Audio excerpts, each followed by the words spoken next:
Hey guys, it's Christina. How's it going? So, end of year testing has always been kind of a nerve-wracking thing for me. I feel like in the past I didn't score as well and I didn't do as much to prepare for it, so I just never felt ready for testing. And I feel like this year my team has done a lot more and I've been doing a lot more to get ready for end of year testing. And so fingers crossed, hopefully this year will go a little bit better. But I just wanted to share some different things I've been trying that I think have been really helpful. So first thing, every year I try so hard to leave time to be able to review before we take the test. And I feel like I was always just cramming everything in and I never had time to review, or I did and it was just like really fast. So this year, my team was so awesome and we came up with this whole curriculum map and we fit in all of our science, math, different reading things. I try to fit in a lot of writing for my class, and I feel like I'm in a better place where I can actually do reviews and I can take this whole month, next month, to review and get ready for the test. So I think that's been really helpful. One thing I never did in the past that I should have done more now that I'm doing it is I should have done the little practice test they give you. It's been really awesome the last few years. They've given us all these benchmark tests for math and for science and just for all the different subjects. And I feel like I was only taking like the last week or two before we tested and maybe just did like one or two. And that's just not enough.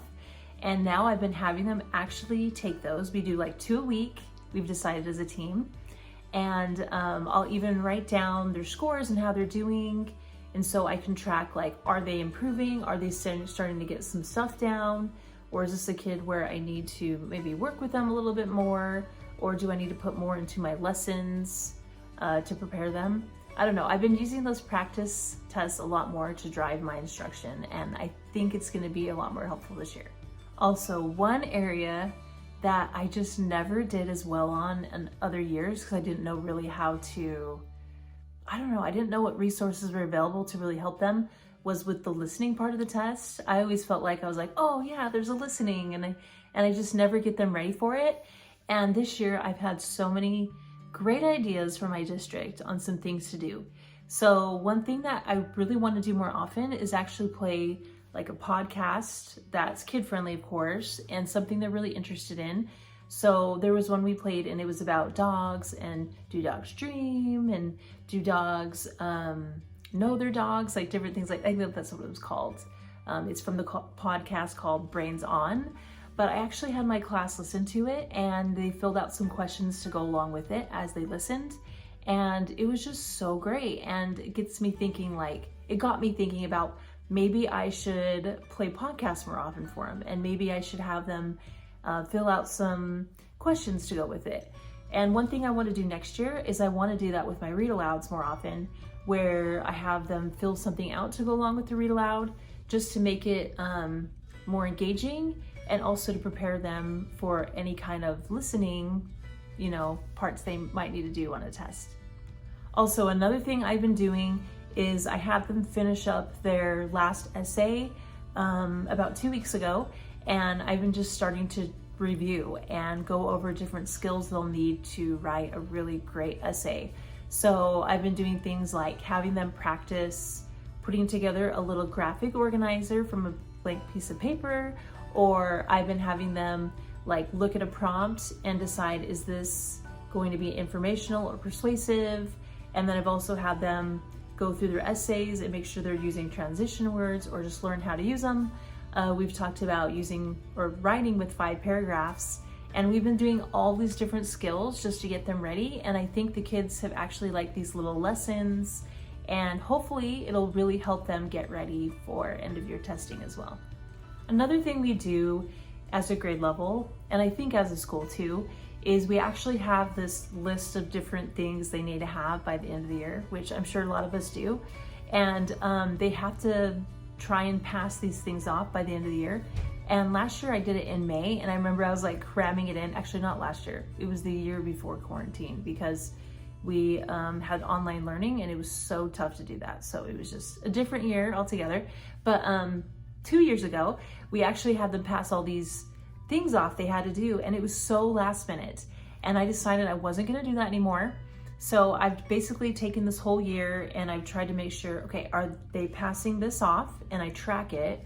And then this month and last month, I have already been trying to really get on that. And if they haven't passed it off, I'm trying to reteach it. So that way they know how to do these things. And a lot of these things are things they might have to do on the test as well. So I think passing off those essentials are really, I think that's really important, and that's gonna put them in a better place to be ready for end of year testing or whatever it might be. And just a few final things I like to do also to get them ready for the test is, of course, do some kind of a test prep thing where we talk about just like test taking strategies.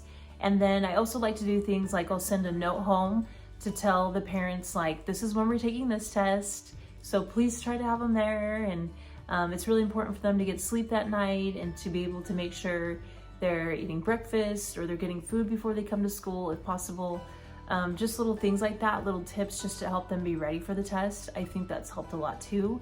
I also like to give them like a little treat or snack before we take the test, just to, you know, make sure they're ready to go, they have energy, and they're feeling like, you know, fired up and ready to take their tests.